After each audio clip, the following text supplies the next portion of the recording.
Amici bellini, il cappello non è un indizio, Non è che noi adesso prendiamo Klopp. Però dobbiamo farlo questo video per divertirci. È veramente un giochino perché non significa proprio niente. E sono opinioni con le quali voi potete essere in disaccordo e mi potete far sapere. Facciamo questa tier list. Vai, cominciamo.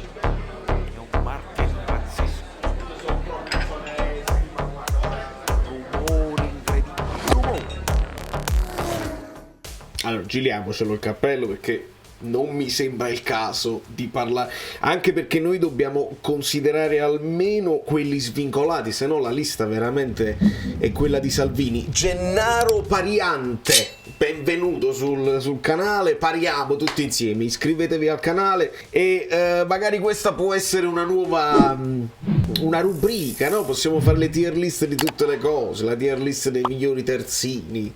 C'è il capitano lì, insomma, sono giochini che vanno fatti anche perché va presa un po' più alla leggera, è sempre il gioco del calcio, molto spesso si parla di vita e di morte e di miracoli e invece no. Lasciate i like perché facciamo questo giochino con un Ambrabam tattico, ci spostiamo. Questa è la base della tier list a cui avevo pensato, insomma ispirato dai miei amici abbonati che mi supportano sempre. Come vedete, ovviamente in ordine di importanza, l'ho scritta in italiano perché sennò impara l'italiano, pagliaccio, però si capisce quelli che sono i napoletani, quelli che parlano la lingua napoletana. La prima categoria si tratterebbe della madre del creatore, la seconda categoria è caspita, e voi sotto potete aiutare quelli che non sanno parlare napoletano e potete dargli la traduzione di quello che ho in testa. La terza è sometimes may be good, sometimes may be shit,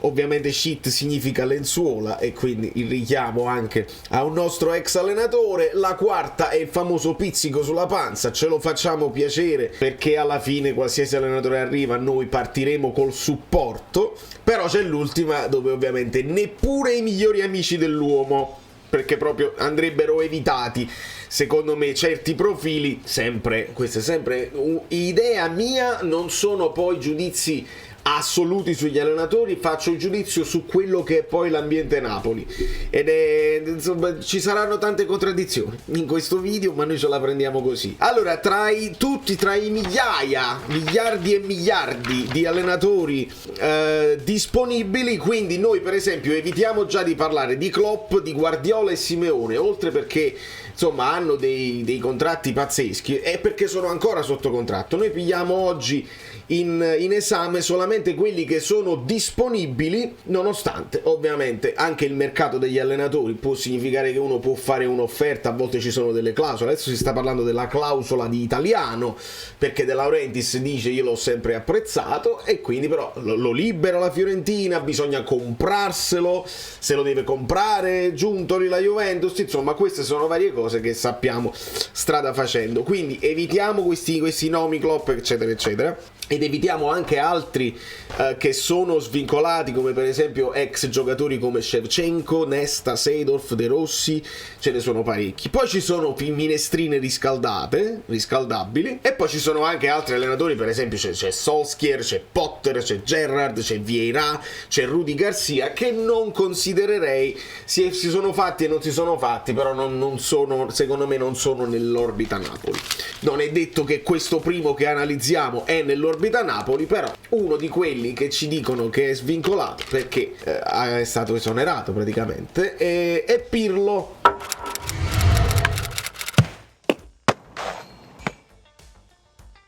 Pirlo nella sua avventura in Turchia ci fanno sapere 11 vittorie, 11 pareggi e 11 sconfitte, non una grandissima stagione per lui. Sappiamo quello che ha fatto in Italia, alla sua prima esperienza insomma importante con la Juventus, e io lo inserirei nella numero 4, insomma, cioè se dovesse arrivare ce lo facciamo piacere.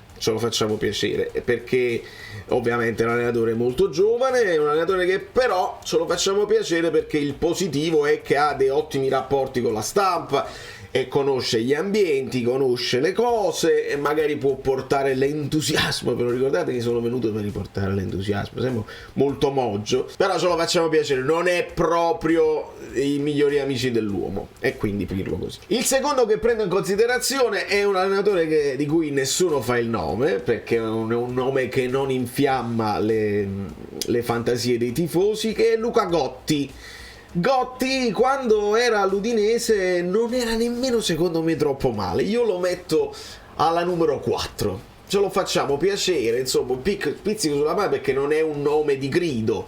Però nelle cose positive non lo metto in ultima istanza, semplicemente perché è un allenatore che ha lavorato con Sarri, è un allenatore che sa di calcio, è un allenatore molto esperto, l'esperienza è importante, essere credibile all'interno di uno spogliatoio con una squadra di tutti i giovani, possono affidarsi alle conoscenze di calcio, però ovviamente sicuramente ha affamato tutto quello che vuoi tu, non ha vinto niente. Però ricordiamoci che il Napoli non è una squadra in rampa di lancio, è una squadra che porterà lo scudetto sulla maglia, e quindi è poca roba. Però sai, Gotti è una di quelle cose che nessuno ne parla e io lo cito, mi fa piacere citarlo. Poi andiamo su un pezzo pesante, questi sto analizzando prima quelli là italiani, anche perché è importante che si parli italiano, è importante che De Laurentiis si interfacci in italiano, perché poi diventa difficile capirsi, e una parola tira l'altra, e dalle parole si passa ai fatti e si inforna il pane. Quindi parliamo di Conte, Complotto. Allora, Conte, se facciamo un discorso di Conte al Napoli, Conte con De Laurentiis, Conte che prende quei soldi, Conte che ti chiede quelle cose, è un allenatore che andrebbe messo nell'ultima casella, perché proprio potrebbe durare pochissimo. Però ovviamente è un nome che talmente infiamma e che potrebbe portare grandi fantasie anche da parte dei tifosi, uno che ha vinto, non in Europa, però i campionati li ha vinti, quindi lo mettiamo nella seconda categoria, quella caspita, sarebbe una cosa clamorosa, ma parrebbe. Dopodiché parliamo di un pallone d'oro, parliamo di un campione del mondo, come lo è stato Gattuso, come lo è stato anche Pirlo. Però Fabio Cannavaro io lo metterei, ma io lo amo, non c'è giocatore che amo di più, ex giocatore che amo di più al mondo, però lo metto nella categoria nemmeno gli amici dell'uomo, perché la sua prima esperienza, ha fatto delle esperienze lontanissime dal calcio che conta, quando si è affacciato qui al calcio italiano non benissimo come allenatore, quindi io una figura del genere non la sprecherei mettendolo a fare esperienza al Napoli. Più che altro non so se lui vuole fare l'allenatore a tutti i costi o se si vede anche dirigente in futuro, sarebbe la figura perfetta per fare un dirigente nel calcio Napoli, la figura di rappresentanza. Quindi come allenatore a venire a fare esperienza dopo esperienze non tremende, eviterei proprio, meglio evitare. Dopodiché questa farà discutere secondo me nei commenti. Prendiamo in esame Giampaolo, perché Giampaolo anche lui è a spasso, vuol dire che è svincolato, vuol dire che è disponibile. Ovviamente questo è uno che è stato considerato all'inizio un nuovo maestro, uno che dà un'impronta di calcio, uno che fa giocare bene le sue squadre, però poi quando ha fatto il salto nelle squadre importanti e anche poi dopo nelle squadre più piccole che ha allenato, ha fallito tremendamente. Quindi io questo qua lo metterei nella categoria numero 3, perché sometimes alle volte è andato molto bene, alle volte è andato molto male. Sarebbe una scommessa assoluta, molto rischiosa, sarebbe un atto di coraggio incredibile da parte di De Laurentiis, non me lo aspetto, però lo metto nella numero 3. Dopodiché nelle minestre riscaldate, cioè gli ex allenatori del Napoli che adesso sono disponibili, il primo ovviamente che viene in mente è Gattuso, e ve lo dico subito, lo saprei, chi mi segue lo sa che io ho apprezzato tantissimo Gattuso, uomo, anche allenatore e anche comunicatore, nel senso che sì, voi parlate sempre del veleno, intanto Gattuso mi ha comunicato delle cose, ho capito delle cose della mia squadra, ho capito delle cose dell'ambiente, ho capito delle cose in più del calcio, e quindi io Gattuso me lo porto sempre nel cuore. Contemporaneamente non ha fatto bene al Valencia e lo metto categoria 5, cioè proprio evitare assolutamente, e anche l'imponderabilità. Questa è una di quelle cose che, come Messi al Napoli, io vi escludo al 100%, cioè non c'è nessuna possibilità che Gattuso venga chiamato, che poi qualora venisse chiamato in un altro multiuniverso che Gattuso accetti, insomma veramente impossibile. E nel caso dovesse avvenire, io dico nemmeno i migliori amici dell'uomo, assolutamente. Idem per quanto riguarda un altro ex che è a spasso, che è Mazzarri, che ha fatto delle cose straordinarie con il Napoli, diciamolo, era un Napoli che stava in crescendo, e Mazzarri ha fatto delle cose veramente, alle volte ha fritto il pesce con l'acqua. Quindi sotto questo punto di vista diamo a Mazzarri quello che è stato di Mazzarri, però mi sembra che il calcio sia andato avanti e che lui non si sia troppo aggiornato. Le altre esperienze che ha avuto post Napoli non sono state eccellenti. E poi sempre le scuse, sempre lamentamenti, vari lamentele. Lo metto nella categoria numero 5. Nemmeno i gatti, forse nemmeno i gatti, i pugni, le cose. Gatti somiglia molto a Maximovic, solo che giocando nella Juve è il nuovo Chiellini. Andiamo avanti. Idem, e non mi soffermo nemmeno, Donadoni è un altro ex giocatore, ed è un altro ex, perché molti di questi allenatori sono ex giocatori. Donadoni, altro ex del Napoli, altro a spasso, lo mettiamo nella categoria numero 5 e andiamo avanti. Dopodiché, sempre nella categoria degli ex, però la situazione è un pochino diversa per lo spessore dell'uomo, per lo spessore dell'allenatore che ha vinto e che ci ha cambiato la storia, ci ha cambiato il DNA. È proprio l'allenatore CRISPR che cambia praticamente il DNA di una squadra, di una creatura. Quando si parla di Benitez, noi ci togliamo il cappello, un allenatore che qua è stato anche trattato male, è stato chiamato nomi, quindi male. Ovviamente se invece venisse Benitez, la mia reazione sarebbe caspita assolutamente. La vedo improbabile, la vedo difficilissima, e non so nemmeno quanto poi possa funzionare, perché Benitez ha detto: io vi ho lasciato un'eredità, avete fatto la crescita che vi avevo suggerito, perché poi adesso sono le giornate in cui Di Marzio dice Luis Enrique non viene perché quello è abituato a 300 campi di allenamento. Non dico 300 campi di allenamento, ma Benitez ci aveva detto: perché non fai questo e questo? Guarda che il Napoli poi cresce a dismisura, esponenzialmente. Non credo che questo, a livello di strutture, il Napoli sia cresciuto nel frattempo. È cresciuto però sul campo, perché siamo stati sempre più forti poi da Benitez in poi. Potrebbe essere uno sfizio Benitez, però la vedo veramente difficile, veramente. Benitez mi porta poi agli allenatori non italiani, che però sono di grido e che hanno esperienza internazionale, alcuni hanno vinto la qualunque, e il primo è ovviamente Zidane. Zidane non ha squadra in questo momento. Zidane va di diritto nella categoria sarebbe proprio la madre del creatore. Al di là, poi uno deve sempre ragionare, perché abbiamo avuto Ancelotti, il più vincente di tutti, e non è neanche funzionato. Quindi Zidane potrebbe anche rappresentare un tipo di allenatore che ha bisogno dei campioni e che magari gestisce bene i campioni, ma con dei giocatori da formare che devono comunque ancora imparare certe cose, imparare il calcio. Potrebbe non andare bene, però uno Zidane con il suo aplomb, con la sua eleganza, uno che ha vinto qualsiasi cosa e che conosce l'Italia, e conosce l'estero, e conosce la Champions League, che magari si mette vicino a un Elmas e un Raspadori e dice: guarda, quando fai il calcio di punizione, perché non la prendi così?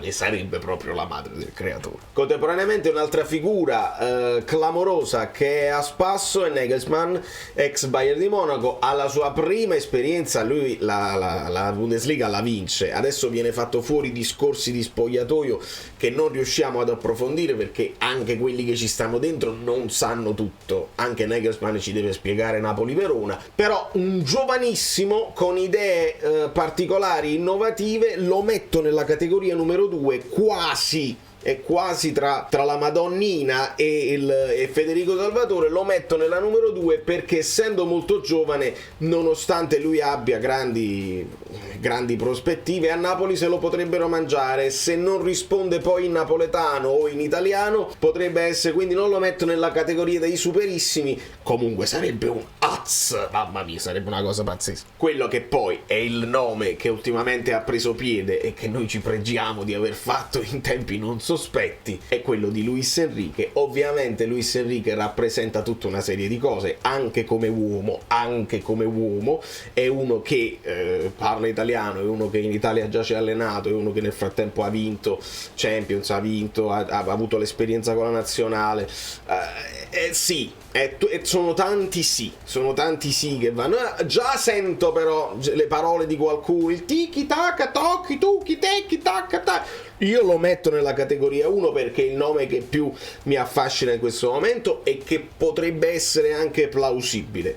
Ovviamente ci sono le parole di Di Marzio, tutti i tifosi si offendono, qualcuno risponde a Di Marzio risponde di nuovo, non possiamo stare a queste polemiche. Quello che è importante è che adesso sta uscendo subito la notizia: Paris Saint-Germain è interessato pure lui a Luis Enrique. Ovviamente se ti metti a tuzzo con il Paris Saint-Germain è difficile, però vediamo che succede. Resta per me nella categoria numero 1. Tra altri ex giocatori che sono a spasso e che hanno avuto esperienze di allenatori non tantissime, ma ne ha avuta una quest'anno, è Van Nistelrooy. Ve lo ricordate, il grandissimo attaccante che poi è passato anche per il Real Madrid, ha allenato il PSV Eindhoven se non vado errato, perché poi voi sotto nei commenti mi potete tranquillamente correggere, e comunque ha vinto Coppa e Supercoppa d'Olanda, poi è stato fatto fuori, evidentemente in campionato non è andato benissimo. È un altro che metto nella categoria numero 3 perché alle volte può andare bene, alle volte può andare male, può essere un allenatore che può ancora esplodere e quindi una figura